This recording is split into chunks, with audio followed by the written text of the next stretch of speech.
Assalamualaikum warahmatullahi wabarakatuh. Yang terhormat Bapak Joko Suharyanto sebagai dosen pembimbing manajemen strategik, izinkan saya Kabar Kamustika dari Prodi PJJ Manajemen akan membawakan presentasi terkait ujian akhir semester mata kuliah manajemen strategik. Berikut materi yang akan saya sampaikan.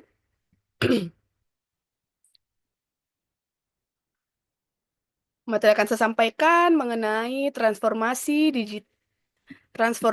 digital dalam industri perbankan di Indonesia. Perbankan di Indonesia. Sumber yang saya ambil dari sikapwangmu.ojk.go.id dan cnnindonesia.com. Berikut pendahuluan. Transformasi digital dalam perbankan adalah proses integrasi teknologi digital ke dalam semua aspek operasional bank, termasuk layanan, manajemen risiko, dan interaksi dengan nasabah. Transformasi ini mencakup otomatisasi proses, penggunaan data analitik, serta pemanfaatan teknologi seperti mobile banking, artificial intelligence, dan blockchain untuk meningkatkan efisiensi dan daya saing industri perbankan. Tujuannya untuk meningkatkan efisiensi operasional dengan mengurangi ketergantungan pada proses manual serta memberikan pengalaman yang lebih cepat, aman, dan fleksibel bagi nasabah.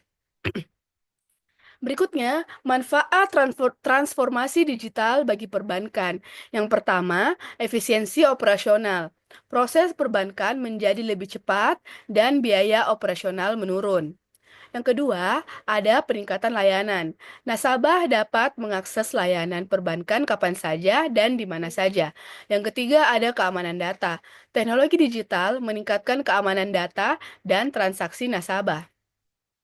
Berikut ada faktor pendorong transformasi digital. Yang pertama, perubahan perilaku nasabah. Nasabah saat ini menginginkan layanan perbankan yang sangat cepat, mudah, aman, dan dapat diakses kapan saja melalui berbagai perangkat digital. Yang kedua, ada kemajuan teknologi. Perkembangan teknologi seperti internet, smartphone, kecerdasan buatan, big data, dan blockchain memungkinkan layanan perbankan menjadi lebih efisien dan aman. Yang ketiga, ada persaingan dengan fintech. Fintech menawarkan layanan keuangan yang lebih fleksibel dan murah, menarik lebih banyak pengguna, terutama di kalangan generasi muda. Dan yang keempat, regulasi dan kepatuhan.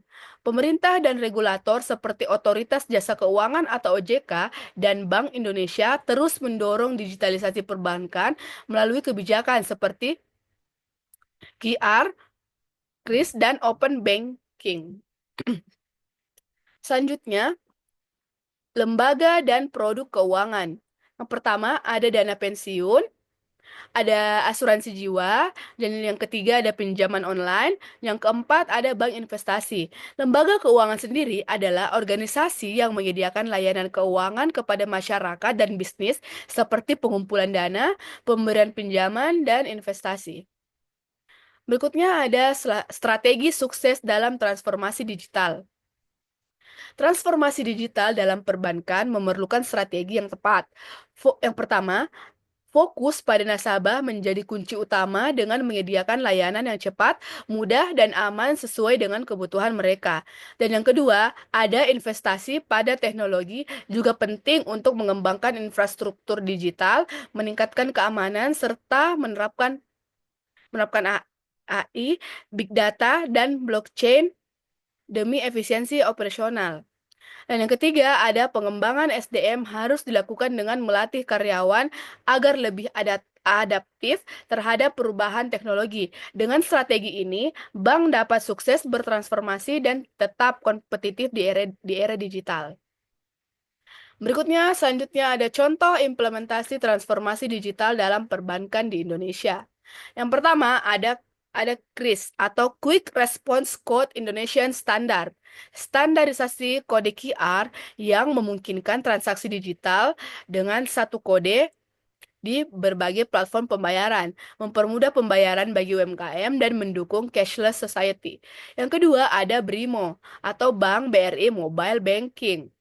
Aplikasi mobile banking dari Bank BRI yang menyediakan fitur lengkap seperti transfer, pembayaran tagihan, investasi, dan pembukaan rekening digital sehingga meningkatkan kemudahan transaksi nasabah. Yang ketiga ada Livin by Mandiri. Aplikasi perbankan digital dari Bank Mandiri yang mengintegrasikan berbagai layanan finansial termasuk transaksi QR, top up, e-wallet, serta fitur personalisasi keuangan berbasis AI. Yang keempat ada Jago by Bank Jago. Bank digital yang menawarkan pengalaman perbankan sepenuhnya online dengan fitur seperti kantong tabungan fleksibel, integrasi dengan e-wallet, dan layanan keuangan berbasis aplikasi tanpa perlu ke kantor cabang. Selanjutnya ada tantangan dalam implementasi transformasi digital. Yang pertama ada keamanan cyber, ancaman terhadap keamanan data sistem perbankan. Yang kedua ada investasi teknologi, biaya yang tinggi untuk mengembangkan infrastruktur digital. Dan yang ketiga ada investasi teknologi. Tidak semua nasabah memiliki akses atau kemampuan menggunakan teknologi digital. Berikutnya ada kesimpulan yang dapat saya sampaikan, yaitu transformasi digital bukan lagi pilihan, tetapi sebuah keharusan bagi industri perbankan agar tetap relevan di era yang semakin terhubung secara digital.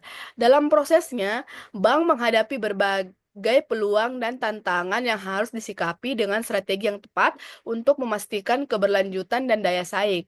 Selain itu, kolaborasi antara bank, regulator, dan penyedia teknologi menjadi faktor kunci dalam menciptakan ekosistem perbankan digital yang inovatif, aman, dan inklusif. Dengan pendekatan yang terarah, transformasi digital dapat memberikan manfaat maksimal bagi nasabah serta mendukung pertumbuhan sektor keuangan di Indonesia. Terima kasih. Berikut itulah tadi materi yang dapat saya sampaikan. Lebih dan kurangnya mohon dimaafkan. Semoga dapat memberikan manfaat. Terima kasih. Assalamualaikum.